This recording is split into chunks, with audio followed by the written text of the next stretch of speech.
नमस्कार दोस्तों, मैं पैरिन मोदी आप सबका स्वागत करता हूँ हमारे एक और नए एपिसोड।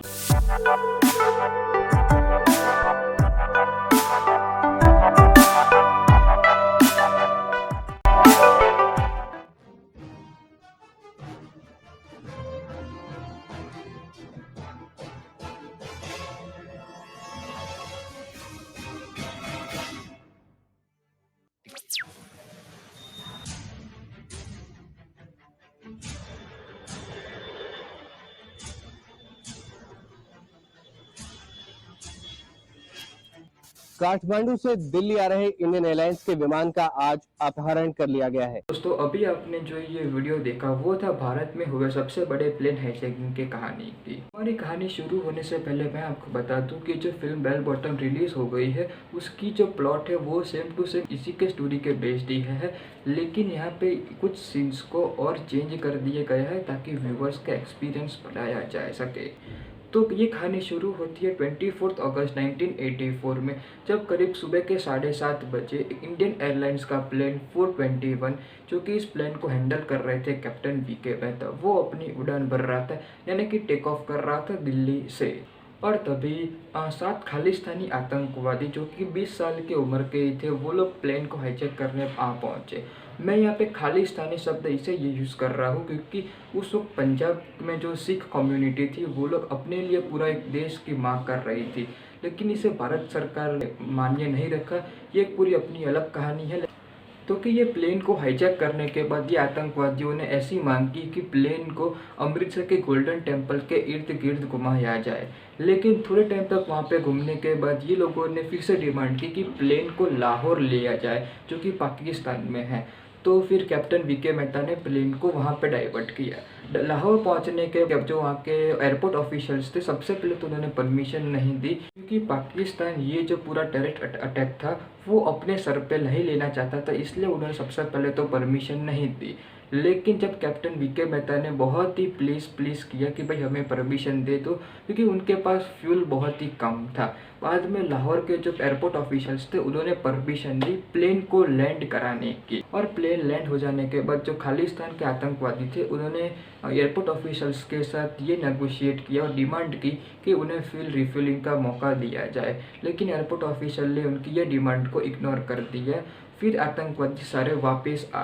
गए, लेकिन यहाँ पे ट्विस्ट ये आता है कि आतंकवादियों ने प्लेन को यूएस ले जाने की जो डिमांड की फिर से कैप्टन वीके मेहता के पास, लेकिन कैप्टन ने इसे भी क्लियर कर दिया कि भाई उनके पास फ्यूल बहुत ही कम है और जो ये एरोप्लेन है वो सिर्फ और सिर्फ दुबई तक ही जा सकता है। तो आतंकवादियों ने उसे बोल दिया कि अब दुबई ले चलो। तो लेकिन यहाँ पे टर्निंग पॉइंट ये आता है कि यहाँ पे जो हमारे प्राइम मिनिस्टर श्री इंदिरा गांधी थे, उन्होंने जो पाकिस्तान के जो प्रेसिडेंट थे उन्हें प्लेन रुकवाने की कोशिश की गई, लेकिन पाकिस्तान के प्रेसिडेंट ने इसे भी इग्नोर कर दिया, यानी कि इंडिया जितने भी डिप्लोमेटिक टॉक्स करने वाला था वो सब भी खत्म हो गए। लेकिन जो कैप्टन ये कहते हैं कि अगर पाकिस्तान ने अगर अपने कमांडोज वहाँ पे भेज दिए होते तो ये शायद इतना बड़ा जो अपना अटैक था वो पॉसिबल नहीं हो पाता, क्योंकि वहाँ पे जो टेररिस्ट थे वो बहुत ही डर गए थे। और बाद में ये भी मालूम पड़ा कि जो टेररिस्ट थे उनके पास स्टार्टिंग में तो कोई भी वेपन्स नहीं थे, जो कि उनके पास सिर्फ एक बड़ी नीडल ही थी। लेकिन पाकिस्तान के बाद जो उन्होंने फ्लाइट जब टेक ऑफ कराई तब उन्हें जब जो वहाँ पे पैसेंजर्स थे उन्हें मालूम पड़ा कि अचानक से उनके पास AK-47 जैसी गन्स और पिस्तौल्स और जो चाकू भी होता है वो भी उनके पास आ गया। इसलिए हमें ये मालूम पड़ता है कि खालिस्तान के जो अटैक थे उसके अंदर पाकिस्तान का कुछ ना कुछ तो इन्वॉल्वमेंट होगा ही, क्योंकि वहाँ पे उन्होंने कमांडोज भी अटैक करने के लिए नहीं पे। और उसके बाद जो कैप्टन थे उन्होंने प्लेन को दुबई की ओर डाइवर्ट किया इन टेररिस्ट के डिमांड पे। लेकिन जब वो लोग दूसरे दिन दुबई के जो एयरपोर्ट के एरिया में पहुंचे तब दुबई एयरपोर्ट ने ये डिसीजन लिया कि उन्हें सारी फ़्लाइट्स को कैंसिल कर दिया जाए और उनके एयरपोर्ट को कम्प्लीटली शट डाउन किया जाए ताकि कोई प्लेन उनके एयरपोर्ट पे आ ना सके। लेकिन जब कैप्टन वीके मेहता लगातार 2 से 3 घंटे तक दुबई एयरपोर्ट के इर्द गिर्द घूमते रहे तब उन्होंने रिक्वेस्ट की कि भाई उन्हें उधर लैंड करने का मौका दिया जाए, क्योंकि उनके पास सिर्फ 5 ही मिनट का फ्यूल्स है। तो बार बार रिक्वेस्ट करने के बाद और इंडिया के द्वारा डिप्लोमेटिक स्टॉप के बाद जो एयरपोर्ट ऑफिशियल्स थे उन्होंने 5:30 बजे के अराउंड प्लेन को लैंडिंग करने की परमिशन दी। और यहीं पे जब प्लेन लैंड हुआ तभी यहाँ पे इस पूरे कहानी का ट्विस्ट आता है।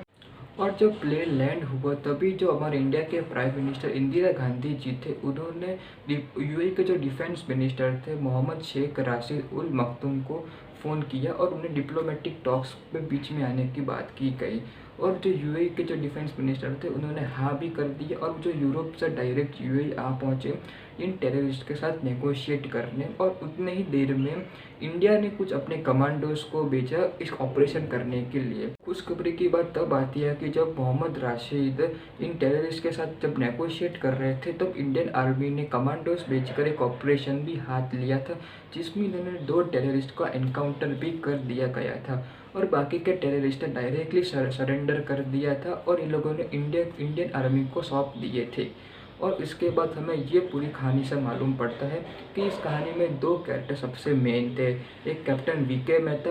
और एक यूएई के डिफेंस मिनिस्टर मोहम्मद अल मखदूम, जिन्होंने बहुत ही बेसब्री से नेगोशिएट किया टेररिस्ट के साथ और इस ऑपरेशन को पूरी तरह से अंजाम दिया गया। और लेकिन इसके बाद हमें दूसरी बात ये मालूम पड़ती है कि जो टेररिस्ट थे वो लोग अनप्लान तरीके से प्लेन को हाईजैक करने के लिए आ पहुंचे थे, जो कि इन्हें सिर्फ प्रेशराइज करना था इंडियन गवर्नमेंट को कि उन्हें खालिस्तान एक पूरे नया देश की लोगों ने जो मांग की गई थी। तीसरी बात इसमें ये मालूम पड़ती है कि इसमें पाकिस्तान का कहीं ना कहीं इन्वॉल्वमेंट था, क्योंकि सबसे पहले तो ये खालिस्तानी आतंकवादियों के पास कोई भी वेपन्स नहीं थे और उसके बाद जब पाकिस्तान में लोगों ने लैंड किया और फिर जब दुबई के लिए लोगों ने टेक ऑफ किया तब उनके पास अचानक AK-47 जैसी राइफल्स भी आ पहुंची। इसलिए यहाँ पे पाकिस्तान का इन्वॉल्वमेंट भी साफ नज़र आता है। तो आज के लिए इतना ही। उम्मीद करता हूँ कि आपको ये पूरी हाईजैकिंग की कहानी पसंद आई होगी और आपको इस पूरी वीडियो इन्फॉर्मेटिव लगी होगी। अगर आपको ये वीडियो इन्फॉर्मेटिव लगी हो तो प्लीज़ इस वीडियो को लाइक कर दीजिए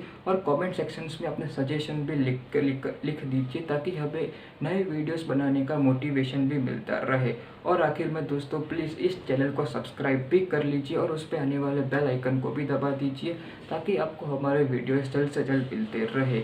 जय हिंद।